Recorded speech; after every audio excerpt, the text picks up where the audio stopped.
Welcome to the Brain Boost program. This program is designed to help you explore new ideas for activities that can help keep your brain healthy if you have early memory problems or have been diagnosed with mild cognitive impairment or very mild dementia. If you have an interest in finding new ways to maximize your brain health, this program is right for you. Look for the accompanying episode guide to help you navigate the activities in this program. I'm Dr. Greg Jica, and I'm a neurologist who focuses on taking care of patients with memory problems caused by diseases like Alzheimer's. I'm also a neuroscientist searching for new ways to slow and or stop memory problems in aging. I've been researching ways to promote healthy brain aging for almost 35 years now, and while we continue to look for new medicines and potential cures for diseases like Alzheimer's, you should know that there's a lot you can do to promote your own brain health. Things such as mental stimulation, social engagement, physical activity, diet, and many other daily activities, all of which can make a huge impact. We hope you try some of these activities at home or come up with your own. Most of all, we want you to realize that you can take control of your own brain health through such activities. Welcome back to Brain Boost. Today's episode is focused on spring and all of its glory. Spring is a wonderful season as it ushers in warmer weather, flowers, and fresh produce. It's a time to get out of the house and enjoy the world as it comes alive after a cold winter. It can be stimulating to our bodies and our minds as we experience the transformation of spring. By using our senses to explore spring, getting our hands into soil to plant a garden, the smell of flowers, the taste of fresh fruit, even just taking a deep breath can promote brain health. Did you know that by taking a few deep breaths, we help put oxygen back into our bodies, which has a big impact on our body and our brain?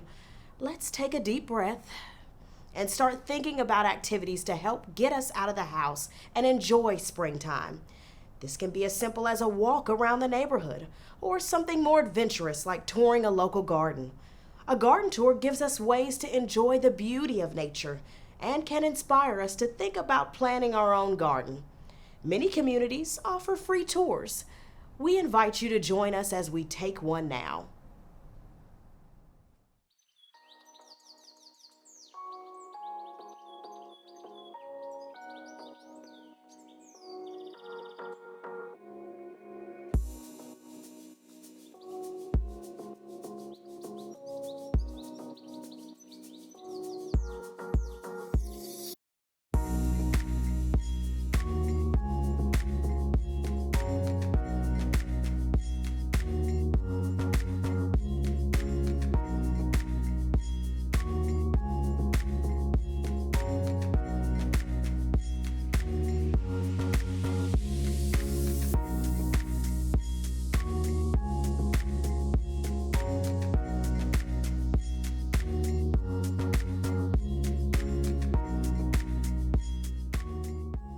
My name's Rick McGee, and I'm giving a short tour of the Ashland Terrace Garden at 475 South Ashland Avenue.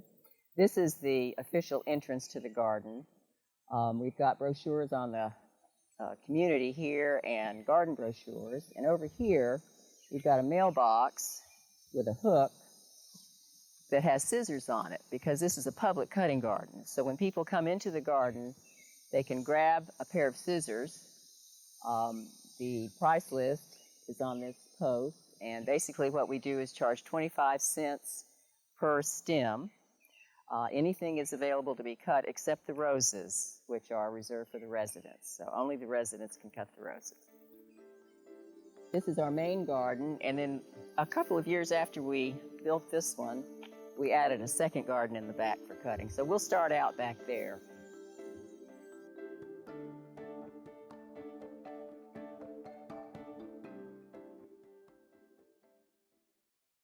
So we'll go back to this back garden. And when folks come to cut flowers, they can grab a cut-off water bottle, which will fit in their car bottle holder, and get water in the bottle, and they've got their scissors and they can cut flowers as they go.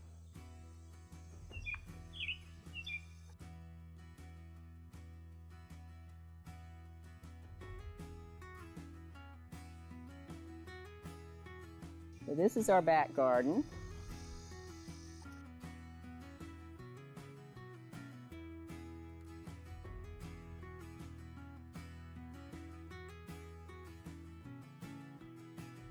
And any of the flowers in this garden can be picked except those that are grown for the monarch butterflies. We're a certified monarch way station. We have a sign on that back fence. So we prefer folks not to cut any of the Mexican butterfly weed or the just common butterfly weed that we've got back here. But anything else is okay. Because our residents' average age is 85 or older, we like to have some raised beds because, of course, as you get older, it's harder to bend over. So we have 4 raised beds here, and I believe we've got 6 out in the front garden. So the thing to do would be to take your scissors and your water bottle and cut whatever flowers you want, keeping track, of course, that every stem is 25 cents, which goes to maintain the garden. Back here we have more cutting flowers. This is something we just recently started growing. This is called Love in a Mist. The Latin name is Euphorbia marginata, which I have a hard time remembering. But this is a wonderful filler plant. You can cut this, put it in water, and it will last 2 or 3 weeks as a filler. So we're very happy with this plant. The plants over here, which you often see in the grocery store, are called Alstroemeria or Peruvian lily, and they last a couple of weeks in a vase. So they're a good plant to cut. Roses are everybody's flower of choice in the retirement community.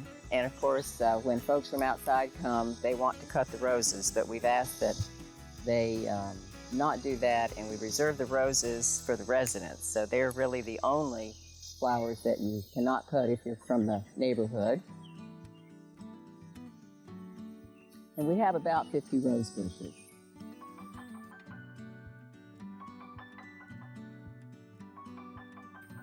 These raised beds contain several different things. These are herbs, and we sell herbs for 25 cents a small bunch. So we've got lots of basil and marjoram and parsley, chives, rosemary, mint, and thyme. And it looks like a dying dill. But we use these herbs in our kitchen, and they really make a difference. Over here are more cutting flowers.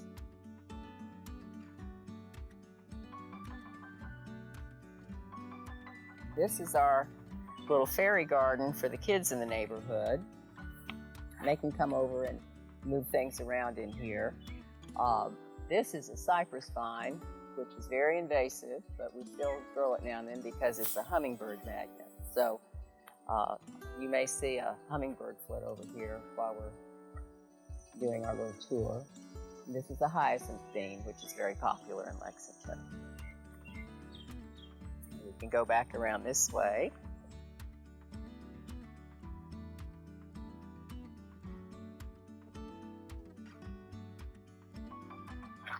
And this area to the left has pretty much turned into a shade garden. We had a resident who died whose family wanted to remember her with something in the garden, so we set up a little shade garden over here on the left, and I'm adding to it as time goes on.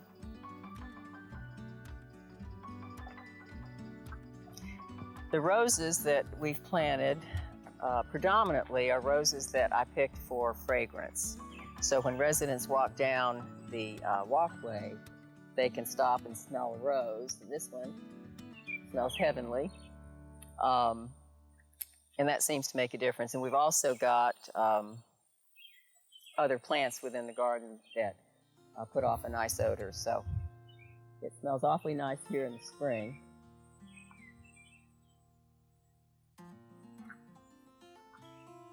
This very large leafed plant is again invasive, but we had a huge space to cover. That's called a butterbur, common butterbur. And when it comes up in the spring, it comes up as a single stalk with a pink flower on it. And then over time, comes up and spreads. We've also got, of course, hostas in here. This is what you call sensitive fern, also invasive, but it makes a nice display because we've got another large area.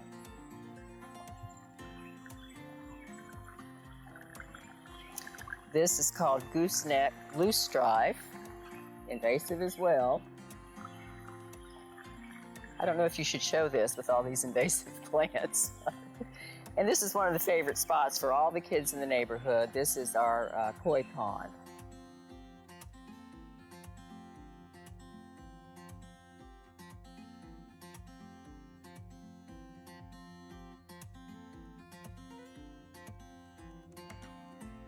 Right now we have 5 koi and probably about a dozen goldfish. We had more goldfish and more koi, but they were recently attacked by a fairly young heron.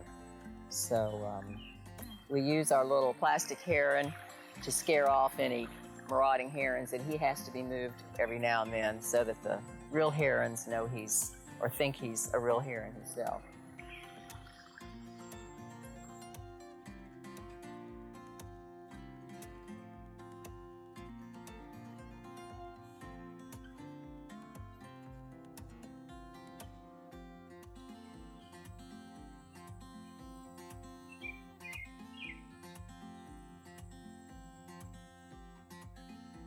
This is our little hummingbird garden. We have 2 hummingbird feeders in this little garden, and around August they become pretty active. So not only do we have the flowers throughout the garden that they can visit, but these hummingbird feeders, and the water in these feeders is changed about every other day, so it's always fresh.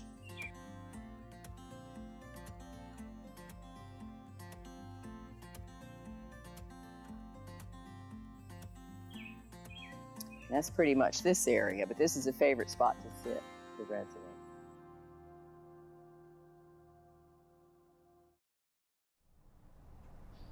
I just love getting to see all those beautiful flowers. I never pass up an opportunity to stop and smell the roses.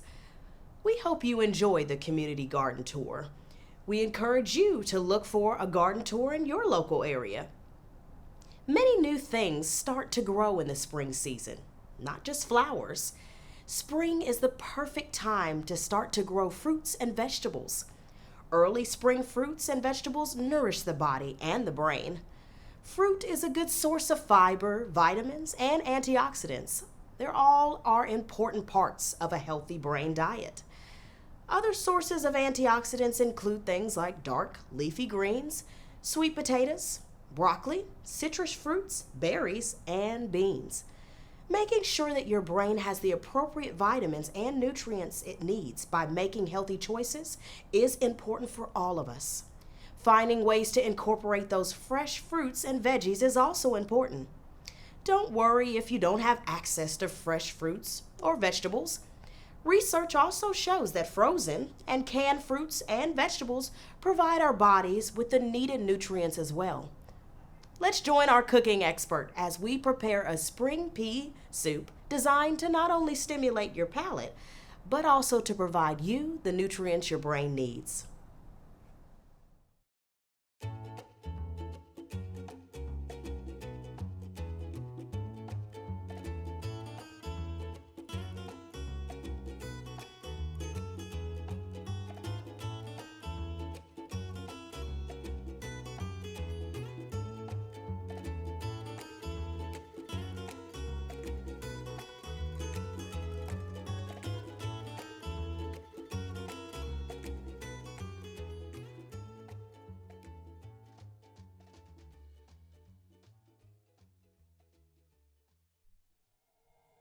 Today we'll be making spring pea soup.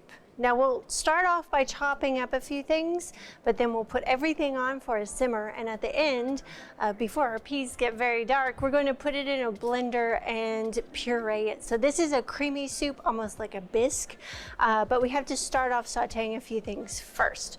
So today we have a couple from our allium family. We have a white onion, and we have some leeks. We've got a little bit of homemade chicken stock right here, and we just make that with some veggies and some chicken bones, but you can certainly purchase your chicken stock as well. And I've got some frozen peas here.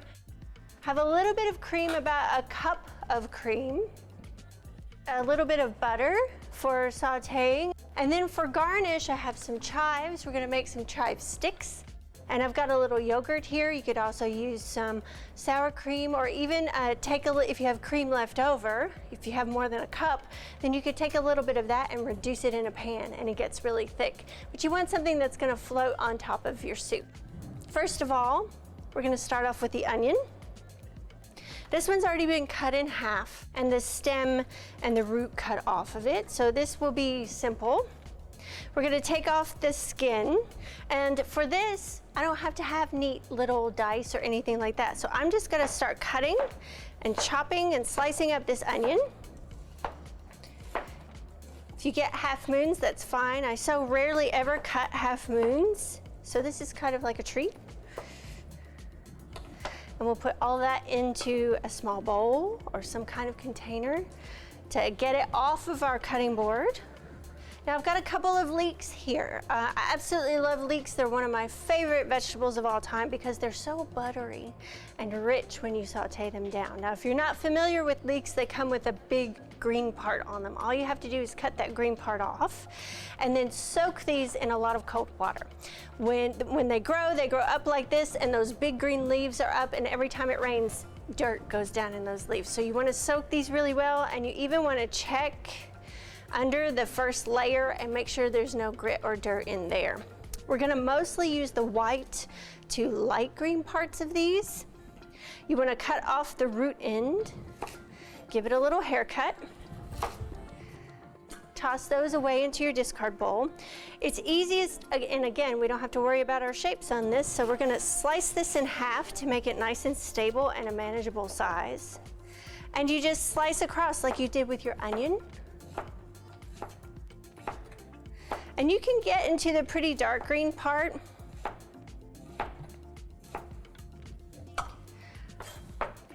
So we're cutting down all these white parts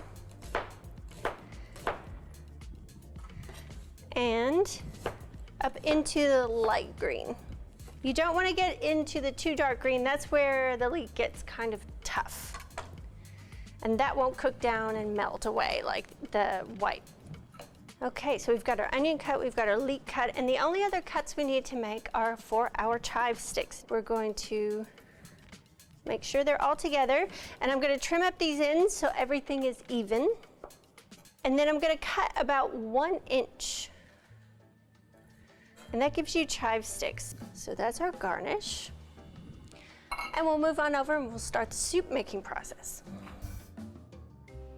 When you start your soup, we need to saute all of the onion and leek first. So I'm going to turn it up about medium high. It should be about a 6.5, 7 if your stove is numbered. And I'm going to take the 2 tablespoons of butter and just go ahead and drop that in the pan and melt that up.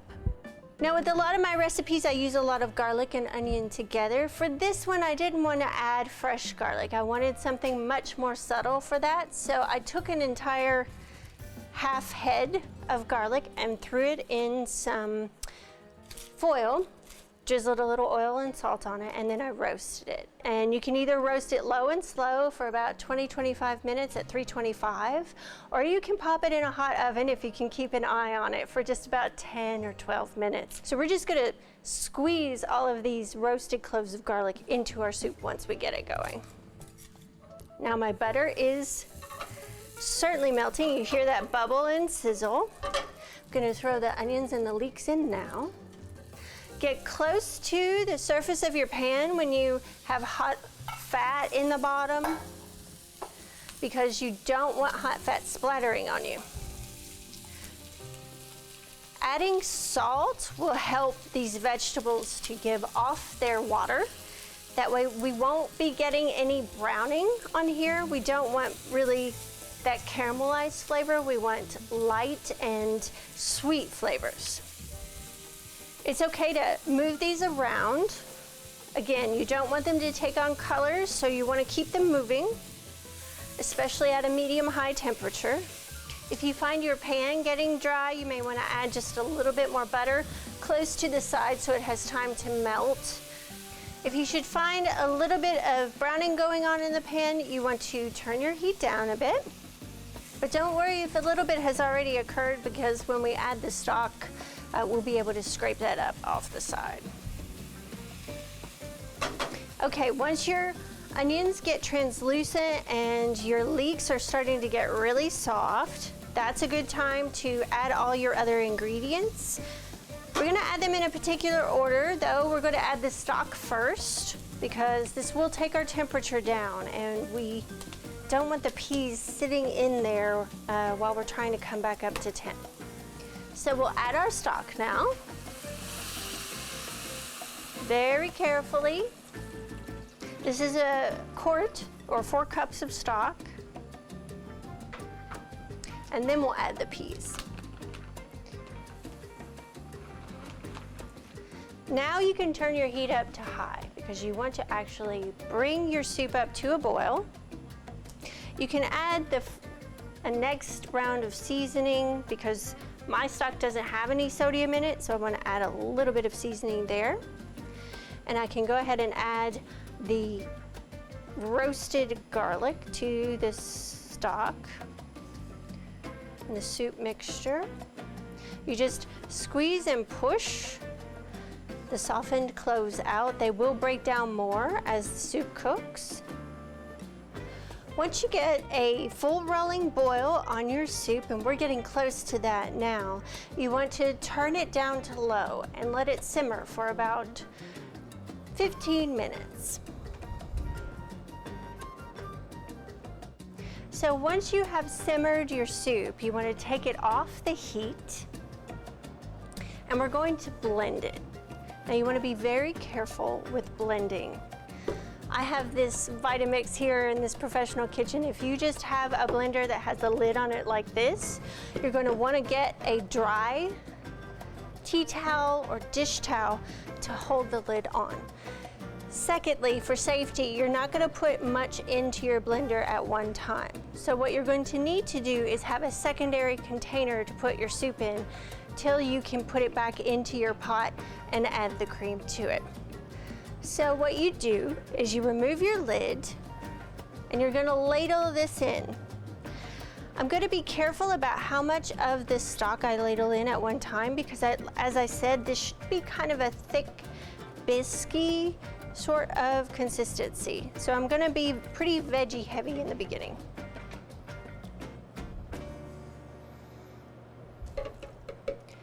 And I'm going to fill this about a third of the way. And that way when the steam gets pushed up against the lid, it's not going to pop open. Conversely, if this is a little too intimidating for you to do, you're worried about safety, you could just wait until the soup cools and then puree it and reheat it after that. I'm going to put the lid on securely as I can. And as I said, if you're just going on to a regular blender base, hold it down before you hit puree with a cloth that will protect you from any hot soup escaping here, or steam. So you puree in small batches.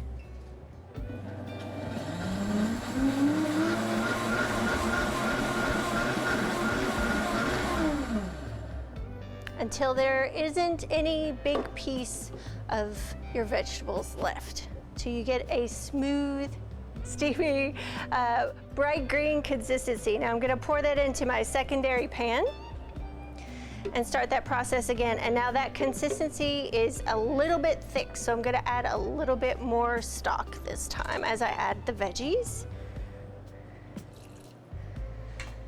You could do this also with a stick blender right in the pan if you wanted to.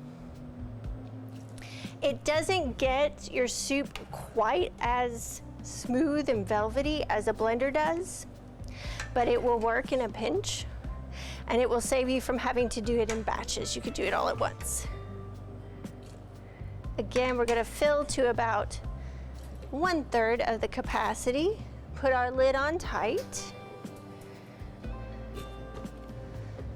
and puree again.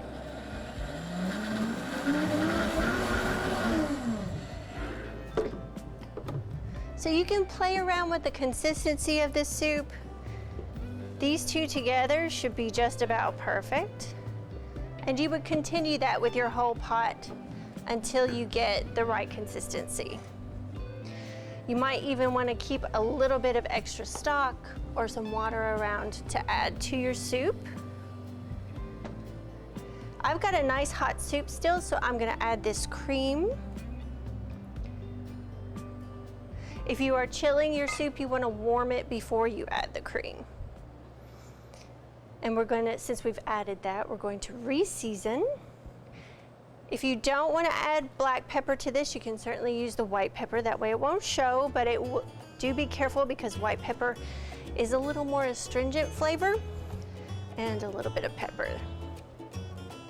Now we're going to taste this and make sure we've got enough salt for all of those sweet peas and the sweet cooked onion. Oh, it's got a wonderful fresh pea flavor, but super sweet, so we're gonna add another, probably half a teaspoon of salt. Let's stir that in. Now to serve this out and garnish it, I have a little soup bowl here, and I'll take my ladle, and we'll ladle some of this in. It's a beautiful spring color as well if you're doing some kind of luncheon. And then we'll take a clean spoon and get a little dollop of the yogurt or the sour cream, what have you. And I like to make a little football shape in the spoon and gently drop it in so it floats on top. And we'll grab our chive sticks. And you could do just a little crisscross pattern and make it very fancy for your spring brunch or luncheon. And there you go, fresh spring pea soup.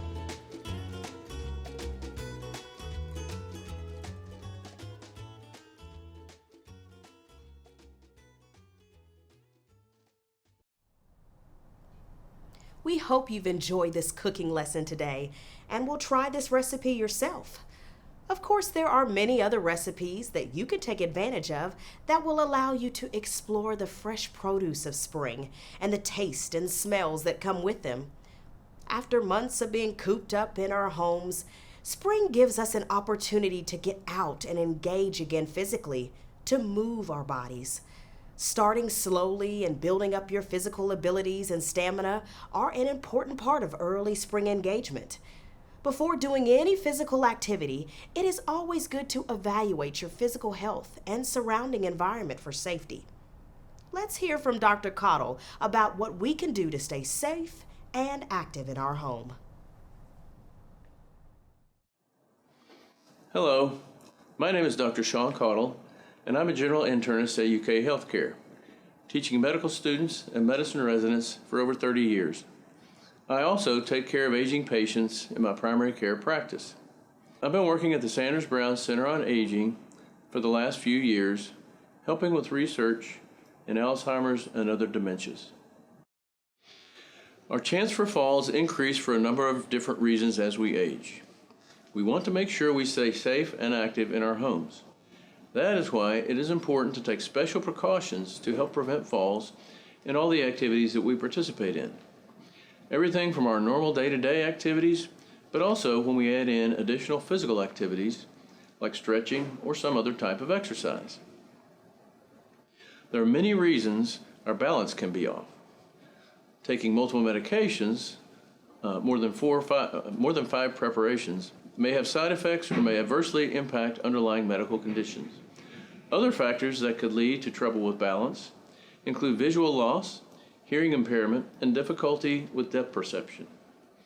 Health conditions such as arthritis, dizziness, numb feet and legs, deconditioning due to heart or lung problems, and weakened muscles also increase fall risk. It is important to pay special attention to balance when doing physical activities. Remember that you can always make modifications, sit instead of stand, or stop an activity if you start to feel unstable. Here are some tips for fall prevention. Remove potential hazards around the home like clutter on walkways, on stairs, and in other areas of the house. Remove loose rugs and other trip hazards, including coffee tables if they're in the line of traffic. This is especially important to do before trying any exercise or physical activity. Also, don't forget to check the bathrooms by making sure there are non-slip mats in the bathtub and on the floors. Be mindful of pets and feeding bowls and make sure they are not posing a fall risk. Place feeding bowls out of the traffic areas. Make sure walkways are adequately lit, even at night and in any area the person may move through after dark. Place night lights in hallways and remind them to turn on lights when they enter dark areas and rooms and when they get up at night to use the bathroom. Your healthcare provider may prescribe an assist device, such as a walker or rollator, to reduce fall risk. That doesn't mean you can't remain active. Many activities can be adapted with the use of such devices.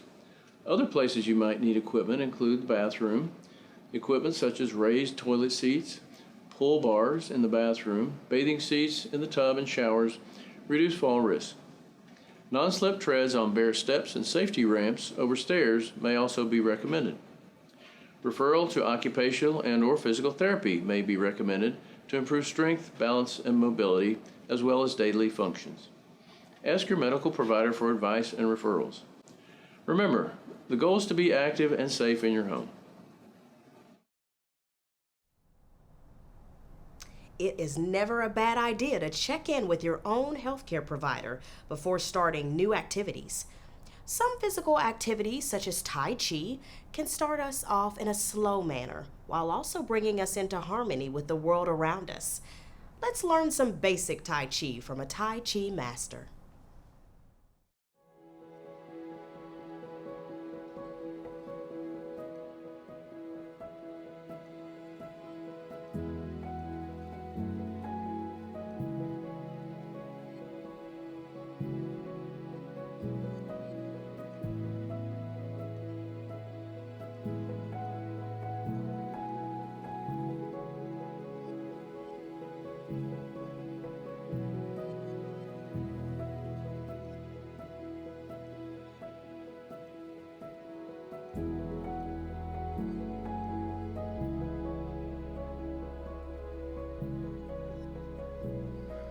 I'm Dr. Rob Slocum. I'm the Tai Chi instructor for Integrative Medicine and Health at University of Kentucky Healthcare.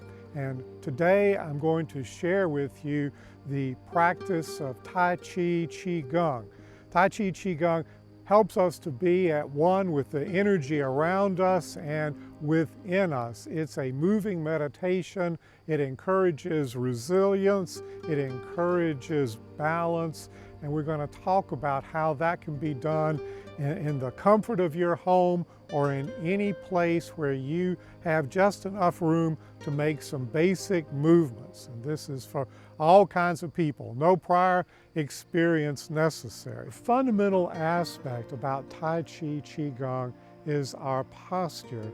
So we stand not in a rigid way. This isn't like a military brace, but we stand upright, head as if suspended. So looking forward, not rigidly, but balanced. Head over shoulders, shoulders over hips, and we'll start out weight evenly balanced. So the first thing I want to talk about is how Tai Chi Qigong practice can slightly change the way we breathe and the way we stand. So first of all, in terms of how we stand. In the West especially, sometimes without intending to, we can kind of slump over a little bit. You've heard the expression being knocked back on your heels. So for what we're going to do in these exercises, I'm going to invite you to move your weight from a standing position, of course, forward to the balls of your feet. I'm pointing to these places on my hands, analogous to the balls of my feet. So I'm going to turn sideways to illustrate. So if I'm back on my heels, my weight is back like this. But if I just gently move my weight forward to the balls of my heels, you'll see my posture changes. Now, I'm not up on my toes. My heels continue to touch the ground or floor, but my weight goes from here to here. And you may notice if you try this yourself that as you make this movement from the heels to the balls of the feet, it becomes easier. The shoulders can spread just a little, the lungs can spread just a little. It's easier to breathe deeply, and so it's easier to move forward. It's easier to be ready to take the next step. So that's one thing we will do. When we talk about practice, we'll tend to move our weight forward into this position. Another issue is balance. So just to be aware of your balance. And this helps just so we stand upright and don't fall. It can also be helpful in terms of resetting our internal balance. So just to be aware of your balance. So right now, my weight is evenly distributed between one side and another. And without moving my feet, I can put all my weight on this side, I can go back to center, I can put all my weight on this side and back to center. So just to be aware, how are you balanced? Sometimes if you find yourself falling or drifting off balance, it may be possible to regain balance by counterweighting yourself. So if I find myself unintentionally drifting in this direction, by simply raising my foot and repositioning it, I can bring myself back to balance. And of course, it works in either way. But just to be aware of the balance. The balance becomes with the use of our weight. Now, to talk about the breath, sometimes we don't take deep breaths. You may have heard the expression if somebody is in stress or panicking, take a deep breath. So one of the things that our practice of Tai Chi, Qigong will emphasize is moving internal energy with the breath, and that makes it much easier. So it invites us to breathe deeply, which itself is healthy, healthful. So as we breathe, we don't take just sip breaths, we seek to fill the lungs from the bottom up. One way to ensure that we're doing this is we can just gently place our hand on what we would call the solar plexus, kind of midline here, and as you slowly breathe, concentrate on filling the lungs from the bottom up. You should feel a gentle pressure against your hand here. Inhale and exhale. And for all of these exercises, we'll spend the same amount of time inhaling slowly and exhaling slowly. And as you do that, you may find there's more energy, there's more oxygen, there's more air, there's more life for you as you move forward. So again, we breathe in, filling the lungs from the bottom, we breathe out. So now I'm going to teach you an activity called Qigong, which is an energy building activity, but they'll have a couple of pieces to it.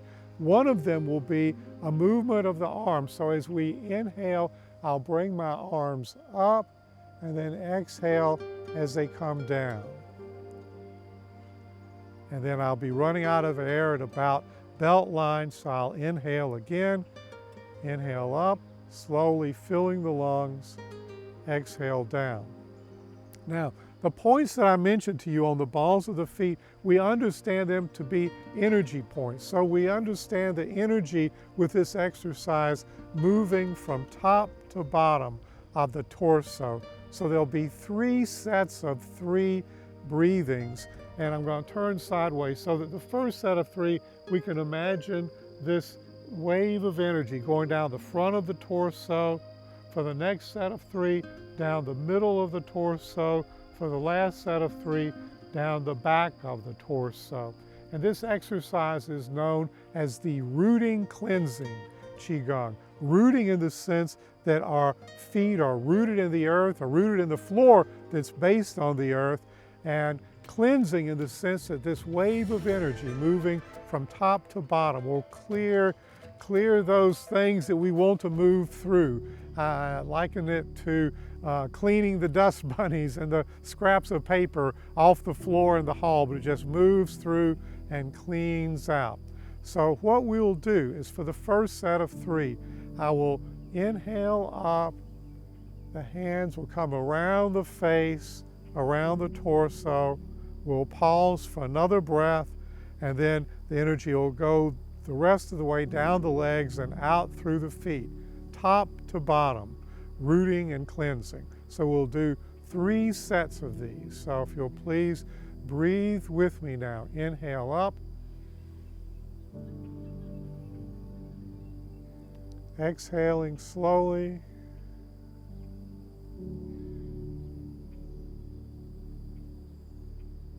Inhale again. Exhaling, the energy goes out, down through the feet. That's 1. We'll do this 2 more times, just the same. Inhale up. Exhale out.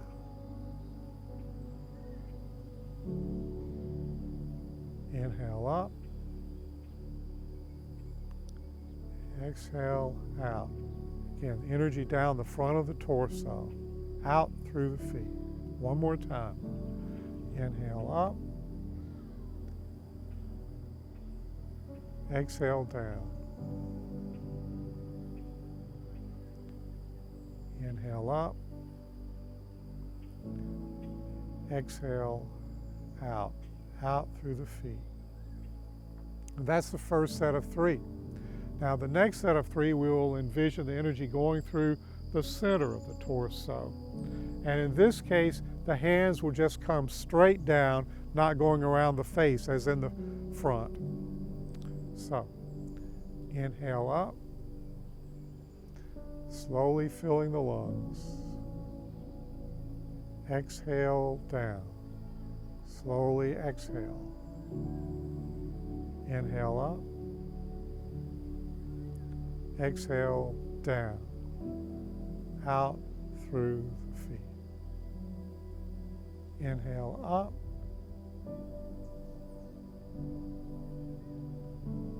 exhale down. Inhale up, exhale down. 1 more in this set of 3. Gently inhaling up, filling the lungs from the bottom up. Slowly exhale down, no rush. Inhale up, exhale down, out through the bottoms of the feet. And now for the last set of 3, we'll envision the energy going down the back of the torso. Same movements as previously. Gently inhale up, fill the lungs from the bottom up. Exhale out, slowly, gently.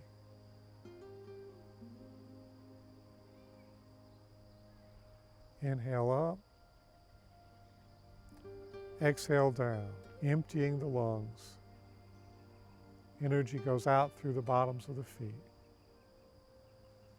Inhale up.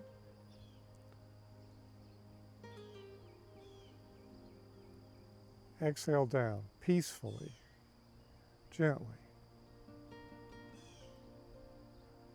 Inhale up. Exhale down, out through the points of the feet. 1 more. Inhale up. Exhale down.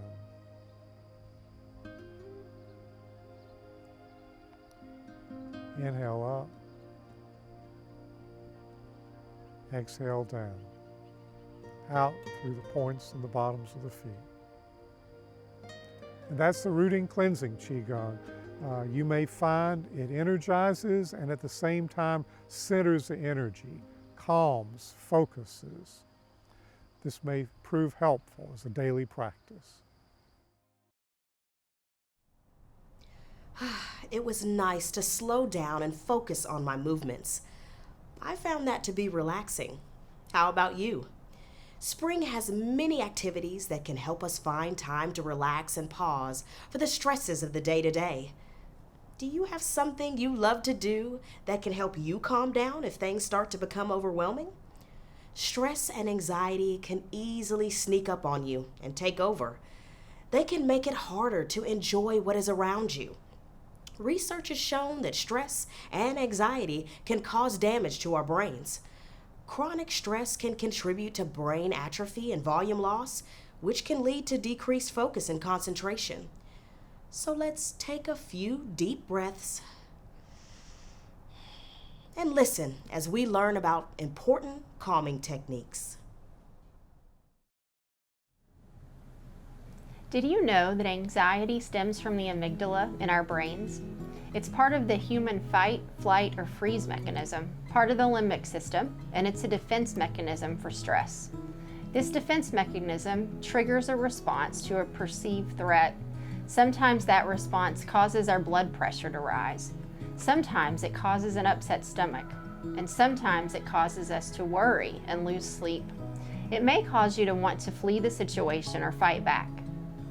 If you find yourself upset, panicked, or anxious, you can try some healthy calming techniques.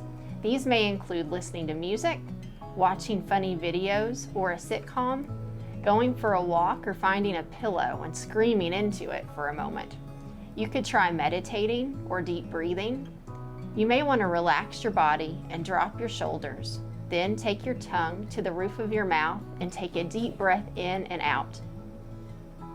If you find that your anxiety is affecting your daily life, it's important to talk to your primary care provider. Know that you're not alone in your stress and anxiety. We all experience it, and sometimes we need some calming strategies to cope.